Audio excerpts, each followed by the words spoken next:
അസ്സലാമു അലൈക്കും വറഹ്മത്തുള്ളാഹി വബറകാതുഹു. കേരളത്തിലെ മുൻ മുഖ്യമന്ത്രിയും ഇടതുപക്ഷ ജനാധിപത്യ മുന്നണി നേതാവുമായിരുന്ന വി.എസ്. അച്യുതാനന്ദൻ അന്തരിച്ച വാർത്തയാണ് നമുക്ക് കേൾക്കാൻ സാധിച്ചത്. വി.എസ്.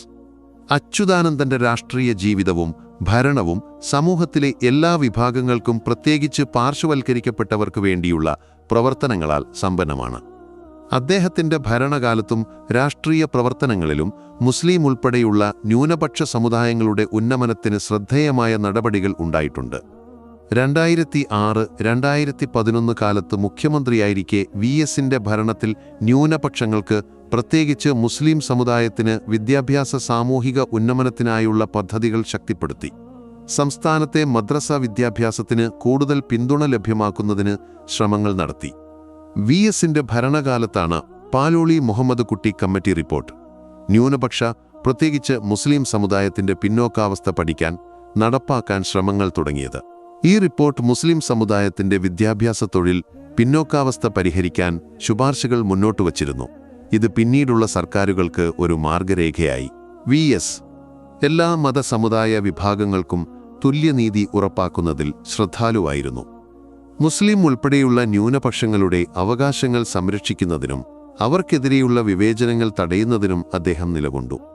മുസ്ലിം ഭൂരിപക്ഷ പ്രദേശങ്ങളായ മലപ്പുറം, കോഴിക്കോട് തുടങ്ങിയ ജില്ലകളിൽ വി.എസിന്റെ ജനകീയ നേതൃത്വം വലിയ പിന്തുണ നേടി.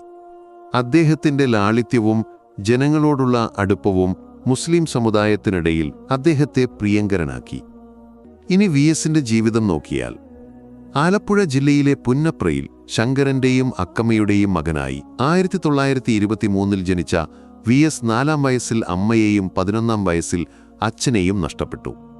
7-ാം ക്ലാസ്സിൽ പഠനം അവസാനിപ്പിക്കേണ്ടി വന്ന അദ്ദേഹം തയ്യൽക്കടയിലും പിന്നീട് കയർ ഫാക്ടറിയിലും ജോലി ചെയ്തു. 1938 സ്റ്റേറ്റ് കോൺഗ്രസിൽ ചേർന്നുകൊണ്ട് രാഷ്ട്രീയത്തിൽ പ്രവേശിച്ച VS. 1940 communist party of India അംഗമായി. 1964 CPI വിഭജിച്ചപ്പോൾ 32 നേതാക്കളോടൊപ്പം CPIM രൂപീകരിച്ചു. 1967, 1970, 1991, 2001, 2006, 2011, 2016 വർഷങ്ങളിൽ കേരള നിയമസഭയിലേക്ക് തിരഞ്ഞെടുക്കപ്പെട്ടു. 1980 മുതൽ 1992 വരെ CPIM കേരള സംസ്ഥാന സെക്രട്ടറിയായും 1985 മുതൽ 2009 വരെ പോളിറ്റ് ബ്യൂറോ അംഗമായും പ്രവർത്തിച്ചു.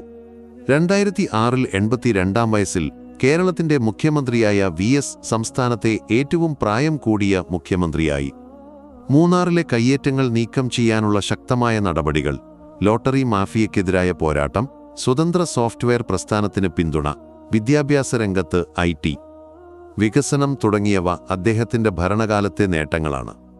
ഭൂപരിഷ്കരണത്തിനായുള്ള പോരാട്ടങ്ങൾ, തൊഴിലാളികളുടെ അവകാശങ്ങൾക്കായുള്ള സമരങ്ങൾ, ഭൂമാഫിയക്കെതിരായ നിലപാടുകൾ എന്നിവ വി.എസിനെ ജനകീയ നേതാവാക്കി. 1946 പുന്നപ്ര വയലാർ സമരത്തിലെ പങ്കാളിത്തവും സ്വാതന്ത്ര്യ സമരത്തിലെ ഇടപെടലുകളും അദ്ദേഹത്തിന്റെ പ്രതിബദ്ധത വെളിവാക്കുന്നു. 1967 കെ. വാസുമതിയെ വിവാഹം കഴിച്ച വി.എസിന് 2 മക്കളുണ്ട്. വി.എ. അരുൺകുമാർ, വി.വി. ആശ. 2019 സ്ട്രോക്കിന് ശേഷം പൊതുരംഗത്ത് സജീവമല്ലെങ്കിലും 2023 100-ാം ജന്മദിനം ആഘോഷിച്ച അദ്ദേഹം കേരള രാഷ്ട്രീയത്തിലെ ഒരു അതികായനായി തുടരുന്നു. വി.എസിന്റെ ലാളിത്യവും നീതിബോധവും അദ്ദേഹത്തെ കേരളത്തിന്റെ ഫിദൽ കാസ്ട്രോ എന്ന വിശേഷണത്തിന് അർഹനാക്കി. മലമ്പുഴയിൽ നിന്ന് അവസാനമായി വൻ ഭൂരിപക്ഷത്തോടെ വിജയിച്ച അദ്ദേഹം കേരള നിയമസഭയിലെ ഏറ്റവും പ്രായം കൂടിയ അംഗമെന്ന റെക്കോർഡും സ്വന്തമാക്കി. അദ്ദേഹത്തിന്റെ കുടുംബത്തിന് ദൈവം ക്ഷമ നൽകട്ടെ.